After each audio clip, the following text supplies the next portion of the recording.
Hello everyone. My name is Ashu Sharma. I welcome you all in series of web development. Today our topic for discussion in comparison between synchronous and asynchronous file operations.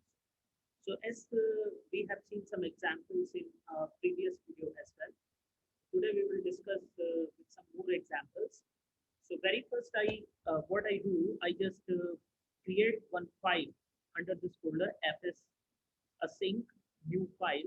Suppose that file is name I am going to give sync async. So .js. So here what do we do? We will just simply make sure that what exactly the comparison all about that synchronous and asynchronous. जब भी हम लोग इसके comparison की बात करते हैं तो हमें ये देखना चाहिए कि असिंक्रोनस मोड ज़्यादा बेटर होता है सिंक्रोनस के. At some situations, where do we have such things in which we have to work in multi-tasking mode or multi-processing mode, तो वहाँ पे asynchronous mode ज़्यादा better काम करता है. Let's we start with some programming stuff.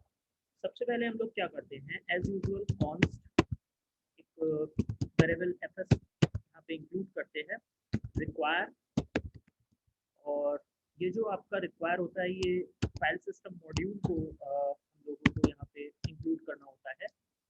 इसको यहाँ पर हमने स्टफ कर दिया.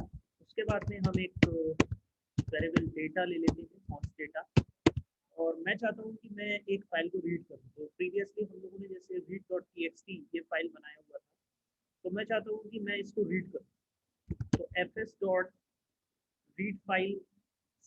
तो यहाँ पे हमारे पास में रीड फाइल सिंक जो है, पहले मैं सिंक्रोनस मोड आपको दिखाता हूँ कि किस तरह से काम करता है. यहाँ पर हमने पाथ दे दिया read.txt. उसके अलावा हम लोगों को पता है कि एनकोडिंग भी जरूरी होती है, तो UTF-8 ये दे दिया. अदरवाइज अगर हम ये नहीं देंगे तो बफर डेटा हमें रिटर्न मिलेगा, तो इसको भी हमें यहाँ पर इंक्लूड करना होता है UTF इनकोडिंग.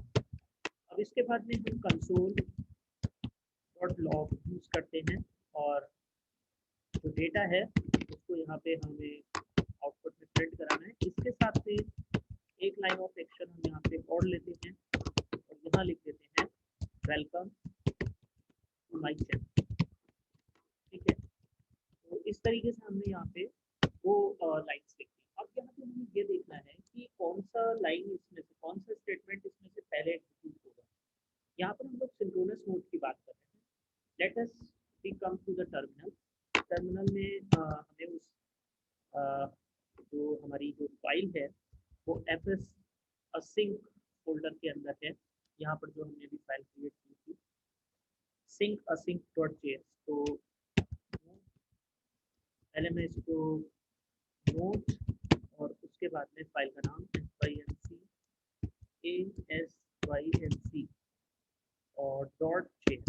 तो इस तरीके से आप देखिए यहाँ पे today is awesome day, please great and welcome to my channel. तो read.txt ये वाला जो टर्म था आपका, today is awesome day, today is Sunday, ये पहले एग्जीक्यूट हुआ टुडे इज ऑसम डे. और read.txt फाइल हमारे पास में यहाँ पर जो है fs sync के अंदर डे प्लीज ग्रेट, तो ये वाली जो फाइल थी हमारी ये पहले एग्जीक्यूट हो गई, और वेलकम टू माय चैनल इसके बाद में एग्जीक्यूट हुआ. तो यहाँ पर आप देखिए वो क्या रहा है, नो मैटर कितनी रिक्वेस्ट आपके पास आ रही है, आप एक रिक्वेस्ट को एट ए टाइम दोगे. जब वो कंप्लीट हो जाएगी तभी आप दूसरी रिक्वेस्ट को एंटरटेन करोगे. तो यहाँ पर क्या हुआ, सिंक मोड में ये रिक्वेस्ट उन्होंने लिया, इसको कंप्लीट होने दिया, ये कंप्लीट होकर इसको जब रिटर्न मिल गया तब वो दूसरी रिक्वेस्ट के पास पहुंचा. तो यहाँ पर ये सिंक्रोनस मोड इस तरह से स्ट्रिक्टनेस पे काम कर रहा है. अब मैं इसी एग्जाम्पल को अगर असिंक्रोनस के हिसाब से अगर बनाता हूँ तो मैं एक काम करता हूँ, इसको तो मैं कमेंट बना देता हूँ और इसी स्टेटमेंट को कॉपी कर लेते हैं, Ctrl+C Ctrl+V. अब हम लोग फाइल सिंक की बजाय रीड फाइल लेंगे, और जैसा हम सब लोग जानते हैं यहाँ पे हमें कॉमा और पास होना होता है एरर और डेटा. तो इसको मैं यहाँ से कॉपी कर लेता हूँ. This segment I am just going to copy, Ctrl+C, और ये मैंने कॉपी कर लिया. हमारे पास में एरर डेटा आ गया, इसको मैं कमेंट से हटा देता हूँ। और यहाँ पे हमारे पास में डेटा के अंदर I just remove this one. तो यहाँ जो डेटा है उसमें रीड डॉट टेक्स्ट का सिंटेक्स हमारे पास में आ जाएगा जो लिखा हुआ था। और एक काम और करता हूँ, इसके बाहर कंसोल डॉट लॉग एक स्टेटमेंट और लिख देता हूँ, आई रिस्पेक्ट एल्डर्स। तो यहाँ पर आपके पास में ये लाइन हो रहा है।